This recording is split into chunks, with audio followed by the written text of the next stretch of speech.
Привет, это майор в отставке. Многие из вас могут подумать, я живу в условной Германии, США, Чехии или Грузии, мне ничего не грозит. Но на практике мы все чаще сталкиваемся с тем, что руки Кремля дотягиваются куда дальше границы Российской Федерации. Вспомните отравление российских иммигрантов, журналистов, атаки на оппозиционных политиков в Европе, слежку за гражданскими активистами в странах СНГ и даже покушения, о которых мы читаем в статьях. Все это реальность. Напомню, что меня зовут Олег Кашинцев, я бывший оперативник из Ярославской области, майор полиции в отставке. Ну а сейчас, по версии российских властей, опасный преступник и враг государства. И сегодня мы поговорим о том, как путинские спецслужбы внедряют свою агентуру за рубежом, как они могут вести слежку за оппозиционными активистами, политиками или журналистами и какие меры предосторожности нужно принимать, если вы входите в группу риска. Обязательно досмотрите это видео до конца, поддержите канал, поставьте лайк, подпишитесь на него, если вы все еще не сделали этого, и поделитесь ссылкой на этот ролик. Ну а теперь поехали. Чтобы глубже понять, как путинские спецслужбы могут выйти на активистов, политиков или журналистов в других странах, нужно представлять себе основные методы их работы и внедрения. Они могут показаться кому-то киношными, но жизнь показывает, что многое из того, что мы видели в шпионских фильмах, это реальность. Большинство спецслужбистов, как известно, пользуются дипломатическим прикрытием. Этот метод классический для многих разведок мира, и Россия, где главный убийца Путин, считающий себя президентом, когда-то работал под таким же прикрытием в Дрездене, разумеется, не исключение, а даже наоборот, самый яркий пример. В каждом посольстве или консульстве существуют какие-нибудь офицеры по культуре, торговые атташе, помощники и прочие малопонятные должности. Некоторая часть из них, или даже большинство в отдельных случаях, тупо являются кадрами ГРУ, СВР или ФСБ, официально оформленными как дипломаты. Такие сотрудники защищены дипломатической неприкосновенностью, у них имеются соответствующие документы. И местная полиция не может просто взять, досмотреть их автомобиль, задержать или арестовать их, или провести личный досмотр без согласования сложных процедур. Такие, в кавычках, дипломаты могут активно участвовать в мероприятиях русскоязычных организаций, школ, клубов вроде Россотрудничества и так далее. Цель вполне ясна – это сбор информации, поиск потенциальных целей для вербовки и потенциально опасных для режима критиков. Они вполне себе могут ездить по стране или даже по нескольким странам под видом проверки культурных центров, налаживания дружбы народов, а параллельно собирать информацию, встречаться с агентами, осведомителями и передавать инструкции. После начала вторжения в Украину власти ЕС и США довольно-таки быстро выдворили большую часть таких так называемых дипломатов, но это не значит, что их не осталось совсем. Путинские спецслужбы, они как тараканы, приспосабливаются к новым, вредным для них условиям и, несмотря ни на что, пытаются размножаться. Другая категория – это агенты-нелегалы. Агенты-нелегалы – это шпионы под глубоким прикрытием, которые живут за границей под чужими именами и вымышленными биографиями. Они не сидят в посольствах с дипломатическим иммунитетом, а растворяются в обществе, строят нормальную жизнь, заводят семьи и десятилетиями работают на Кремль. Задача таких людей не просто собирать информацию, а проникать в ключевые структуры, вербовать людей и выполнять грязные поручения из центра. Один из самых громких примеров и одновременно провалов – это сеть российских нелегалов в США, в которой засветилась та самая Анна Чапман. Россия, как и Советский Союз до нее, также использует проверенную схему засылку шпионов под вымышленными биографиями. Российская агентурная сеть, разоблаченная в США в 2010 году, дала много понимания о том, как сейчас работают российские спецслужбы в странах Запада. Эти нелегалы десятилетиями вели нормальную жизнь, жили в тихих городах, ходили с соседями на барбекю, воспитывали детей, а в это время тихо сливались с обществом и передавали в Москву агентурные сообщения и отчеты. Их биографии были продуманы до мелочей. Документы часто оформлялись на реально существовавших, но умерших в младенчестве детей, чтобы не вызывать вопросов при проверке. В отличие от дипломатов, которых всегда можно заподозрить, нелегалы выглядят абсолютно чистыми. Никто и не подумает, что перед ним недобропорядочный обыватель, а шпион под глубоким прикрытием. Они могут работать годами, а то и всю жизнь, заводя детей, которые даже не догадываются, что их мама и папа вовсе не те, кем являются. Разоблачение этой сети стало результатом многолетнего расследования ФБР и, как предполагается, слива информации от перебежчика. Агенты использовали различные методы связи, включая зашифрованные сообщения и даже коротковолновые передачи. В июне 2010 года 10 агентов были арестованы в США, а 11 на Кипре. Впоследствии, в июле 2010 года, состоялся обмен задержанными шпионами между Россией и США в Вене, что стало завершающим этапом операции ФБР по раскрытию этой сети. В последнее время было выявлено несколько случаев, когда агенты путинских спецслужб представлялись внештатными корреспондентами, блогерами, экспертами по русским регионам. Надо отметить, что это действительно дает ряд плюсов для них. Свободный доступ к митингам, пресс-конференциям, интервью 1 на 1, внутренним встречам оппозиции, куда журналистов обычно пускают без проблем. Оправдание поездок в горячие точки, мол, я пишу статью про войну в Украине или еду осветить жизнь русской диаспоры в Лондоне. Возможность устанавливать личные контакты с ключевыми фигурами, ведь журналистов редко боятся, им наоборот дают интервью, приглашают в кулуары. Ярким примером служит Пабло Гонсалес, он же Павел Рубцов, задержанный польскими властями. По данным следствия, он ездил по странам Восточной Европы, выдавая себя за испанского репортера, но на деле собирал информацию о местных оппозиционных движениях, снимал квартиру рядом с ними и фиксировал встречи, пароли Wi-Fi, имена ключевых участников и так далее.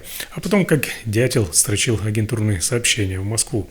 Он получал задание войти в доверие к известным политикам, активистам и журналистам. В прошлом году он был обменен на заключенных из российских тюрем. Разумеется, путинские спецслужбы пытаются вербовать людей из числа иммигрантских сообществ. Было бы глупо так не подумать. Как это происходит? Я предполагаю, что основной упор там делается на тех мигрантов, которые уехали из России не по политическим мотивам и уже давно проживают за рубежом. Думаю, что логика тут следующая. Вербовать свежего политэмигранта весьма рискованный и, наверное, бесполезный шаг. Вряд ли это получится, можно раскрыться и все станет достоянием общественности. Другое дело с давно и легально проживающими на территории других стран мигрантами. Их могут завербовать через шантаж или предложение денег. Особенно если у него есть проблемы с деньгами, проживанием или долгами. В результате могут возникнуть доносчики среди иммигрантов. Некоторые участники такой системы, я думаю, могут даже не осознавать всей глубины проблемы, будучи под влиянием пропаганды, постоянно смотря российское ТВ и полагая, что просто помогают родине. Такие настроения прекрасно видны на примере пророссийских митингов в Германии, которые проходили уже после вторжения России в Украину. Среди участников была Елена Колбасникова, уроженка Днепра, которая давно проживала в Германии и была известна как организатор различных прокремлевских акций. В мае 2022 года она устроила автопробег с российскими флагами и умудрилась заявить, что Россия не агрессор, а помогает прекратить войну, за что позже была оштрафована на 900 евро за одобрение агрессии. Разумеется, люди, которые приходят на такие мероприятия, могут быть идеальным материалом для вербовки. Они уже мотивированы, лояльны и, вероятно, способны без лишних вопросов работать в интересах Москвы. В 2024 году власти Германии аннулировали вид на жительство Колбасниковой и запретили ей въезд в ЕС на 20 лет, признав ее деятельность угрозой национальной безопасности. Но стоит ли удивляться? Такие, как Колбасникова, не просто увешивают машины российскими триколорами, они становятся проводниками кремлевского влияния, помогая распространять дезинформацию и формировать нужную картинку для российской пропаганды. Не исключено, что и сама Колбасникова могла быть давно завербована путинскими спецслужбами, и все эти мероприятия вполне могли быть заданием кураторов из Москвы. Так что вывод очевиден. Если человек всерьез верит путинской пропаганде и действует в интересах Кремля за пределами России, у него либо свои сформированные пропагандой мотивы, либо куратор за спиной. Порой путинские спецслужбы пытаются завербовать не только бандитов или местных маргиналов, но и людей из полиции или спецслужб Запада. В 2022 году задержали сотрудника немецкой разведки БНД, который передавал секретную информацию России. Были подобные случаи и в других странах. Для Кремля главное найти слабое звено и либо запугать, либо купить. Итог: в правоохранительных органах демократических стран вдруг возникают кроты на окладе у путинского режима. Через таких агентов в Москве наверняка просто получить почти любую информацию о проживающих за границей врагах. И это, увы, не эпизод шпионского сериала, а реальная угроза. Ну а теперь рассмотрим алгоритм, как агенты или сами сотрудники спецслужб реально могут отследить конкретных людей, которые их интересуют за границей. Если вы не постите в соцсетях фото со своей геолокацией, адресом проживания и не делайте других ошибок, которые могут выдать всю эту информацию о вас, если российским спецслужбам не удалось получить доступ к адресным базам данным государства, где вы проживаете, то самое простое, что могут сделать вероятные спецслужбы, это зацепить вас там, где вы появляетесь с большой вероятностью, на каком-нибудь митинге или публичном мероприятии, а после этого повести вас до дома, до адреса. И это логично, если им неизвестен адрес вашего проживания, то самое простое, от чего они могут оттолкнуться, это именно такое мероприятие. Ведь если вы оппозиционный активист или политик, вы наверняка участвуете в митингах против войны, против режима, принимаете участие в различных встречах оппозиции, ну и так далее. Там без труда могут появиться совершенно случайные люди, которые снимают видео, фотографируют крупным планом, особенно организаторов, выступающих. Когда мероприятие заканчивается, целевую жертву могут просто повести до дома, как я уже сказал. Заметить слежку непросто, особенно если ее проводит несколько человек. Но я полагаю, что за границей методом конспирации при слежке они могут уделять куда меньше внимания, рассчитывая на то, что объект чувствует себя в безопасности и не будет предпринимать специальные контрмеры. Итог: объект приходит к себе домой, а заодно приводит и хвост к своему подъезду, к своему адресу. Так условному Петрову и Баширову становится известен точный адрес вашего проживания. Это ключевой момент, ведь дальше они могут уже отталкиваться от него, проводя другие мероприятия. Например, составление графика, составление маршрутов, выявление связей, взлом домашней сети, прослушка путем подмены сигнала сотовой вышки, ну и так далее. Ну и, конечно, смазка дверной ручки. Классика жанра, ведь в их головах это теперь почерк русской разведки. Если о нас будут писать в газетах, запомните, мы больше не мокрые. Мы липкие бандиты. Могут ли спецслужбы попытаться завербовать вас или ваших знакомых?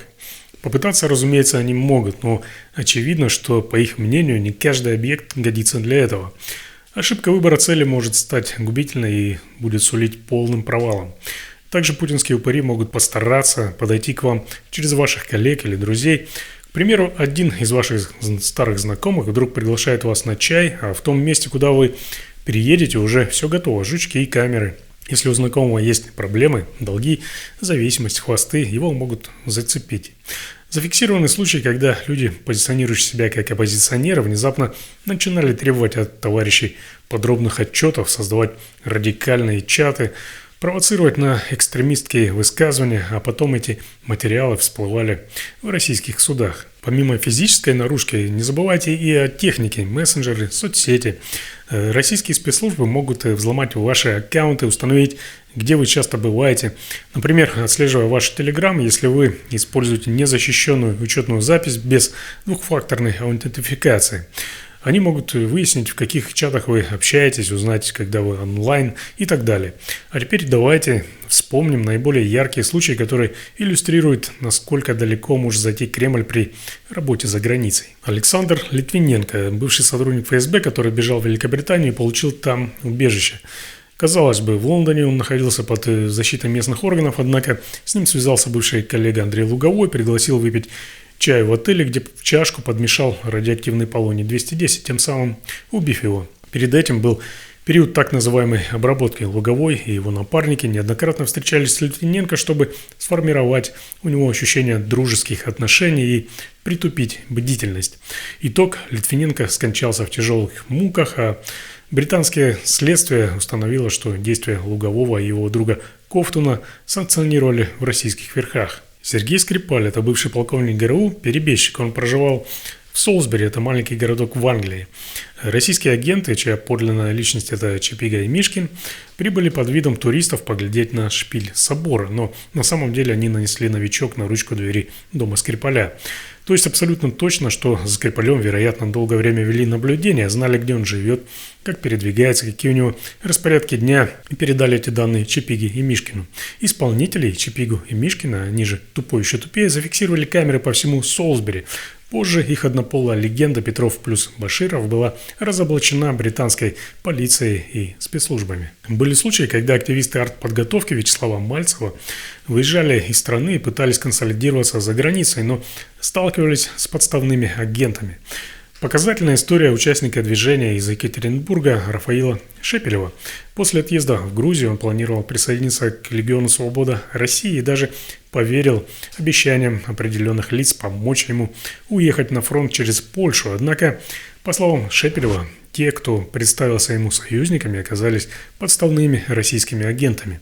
Они вынудили его перевести детали взрывного устройства, после чего Шепелева похитили у границы с Хинвальским районом и переправили на территорию России. Стоит, кстати, добавить, что после того, как была раскрыта деятельность Тупого еще тупее, они же Чипига и Мишкин, а также стало известно, какими паспортами пользовались другие ГРУшники, а власти многих стран начали массово высылать российских дипломатов, в Москве стало куда сложнее засылать действующих ГРУшников или ФСБшников на Запад, поэтому путинские спецслужбы чаще начали прибегать к услугам местных банд или граждан этих стран, у которых есть серьезные финансовые проблемы или личные проблемы.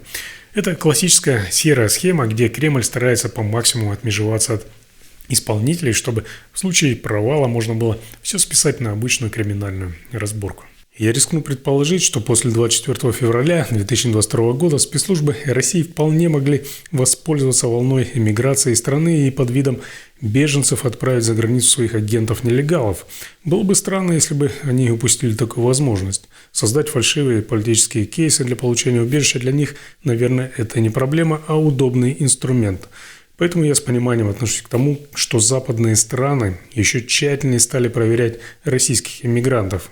Их можно легко понять. Безопасность, как ни крути, важнее всего. Она касается не только граждан западных стран, но и россиян, которых преследует режим. Переходим к, пожалуй, самой важной части. Как не дать себя так легко вычислить и свести к минимуму шансы стать жертвой российских спецслужб за пределами России. Если вы планируете пойти на митинг, не публикуйте заранее в соцсетях точное время и место, куда вы хотите пойти, на какой конкретно митинг. Лучше примкнуть к акции уже на месте, не называя себя публично, если хотите анонимности. Лучше участвовать в таких акциях не в том городе, а если есть возможность не в той стране, где проживаете реально.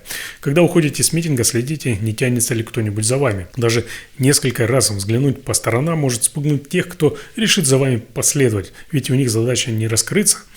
Когда идете, делайте несколько неожиданных поворотов или останавливайтесь в магазине. Если та же фигура упорно идет за вами, это сигнал. Чтобы избежать нападения, старайтесь иметь несколько вариантов маршрута домой или на работу. Если вы чувствуете угрозу, ходите каждый раз разными путями, меняйте время. Это сильно усложняет задачу тем, кто хочет подкараулить вас в темном переулке или у вашего дома. Когда к вам начинают настойчиво приставать доброжелатели, там вы круто выступаете, давайте я помогу вам с финансированием вашего движения, не спешите радоваться. Возможно, это попытка выведать контакты, финансы, планы. Особенно если человек не может внятно пояснить, откуда у него ресурсы и почему он так горячо заинтересован. Всегда будьте скептичны и проверяйте его легенду. Также стоит насторожиться, если кто-то навязчиво набивается к вам в друзья. Случайная, на первый взгляд, встреча или знакомство может быть спланированным мероприятием. Отравление – это реальная угроза, и вовсе не обязательно это редкий яд-новичок. Может быть и более простое и доступное вещество. Поэтому, если человек вдруг хочет с вами побеседовать, лучше выберите публичное место, где есть камеры, много людей. Вспомните, например, Литвиненко. Он доверился знакомым, бывшим коллегам, но все закончилось для него трагедией. Не пользуйтесь телеграм-аккаунтом без двухфакторной аутентификации. Регулярно проверяйте, не появились ли левые сеансы входа, то есть следите, на каких устройствах активирован ваш аккаунт.